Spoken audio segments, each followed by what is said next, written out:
Shalom, shalom, shalom, shalom, shalom. Que le Seigneur nous bénisse, que le Seigneur soit avec nous. Nous allons parler un peu du sperme dans le processus d'envoûtement pratiqué par les enfants du diable. Le sperme est beaucoup utilisé en termes de magie et de sorcellerie dans le cadre de certains envoûtements. Voilà pourquoi beaucoup de personnes ont des problèmes qui ne finissent pas parce que pouvoir établir un contact avec un individu, que ce soit un contact sorcier ou un contact bénéfique, on utilise tous les rapports sexuels. Voilà pour un homme se sent à l'aise lorsqu'il a des rapports avec sa femme, ou bien une femme se sent à l'aise lorsqu'elle a des rapports avec son mari. Donc le sperme est très important. Donc le sperme est une partie de nous qui donne la vie, qui fait que nous avons des enfants, qui font que nous avons une descendance.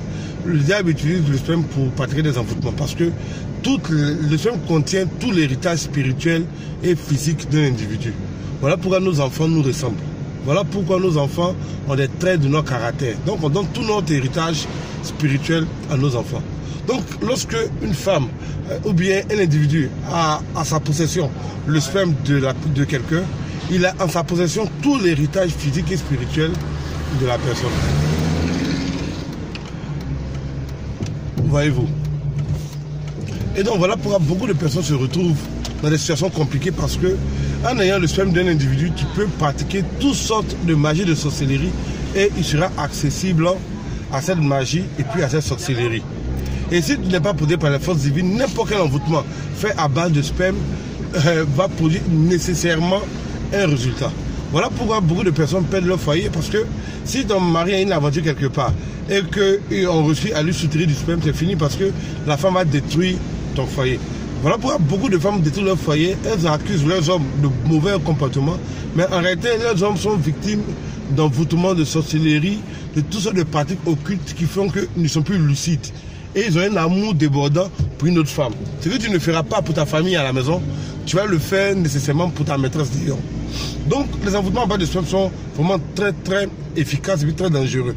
Donc pour lutter contre ce genre d'envoûtement sexuel là, des envoûtements à base de sperme, il est important d'avoir une maîtrise parfaite des choses divines.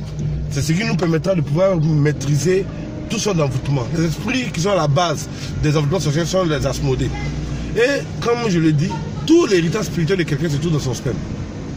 Vous voyez, il y a eu une période en Côte d'Ivoire où les gens tuaient ils enlevaient les organes génitaux des personnes. Pourquoi lorsqu'ils tuent les gens, ils prennent les organes génitaux de quelqu'un? Parce que l'énergie sexuelle est une énergie riche. Voilà pourquoi quelqu'un qui veut avoir beaucoup d'argent, un homme d'affaires qui réussit dans ses pratiques, dans ses affaires, ou bien dans ce qu'il fait, doit avoir une vie sexuelle modérée pour que ses affaires marchent. Doit avoir une vie sexuelle modérée, mais une vie sexuelle rangée. À partir de ce moment-là, ses affaires vont marcher. Mais s'il a une vie sexuelle désordonnée, c'est tout à fait évident que sa vie sexuelle va détruire carrément son potentiel spirituel, son potentiel financier.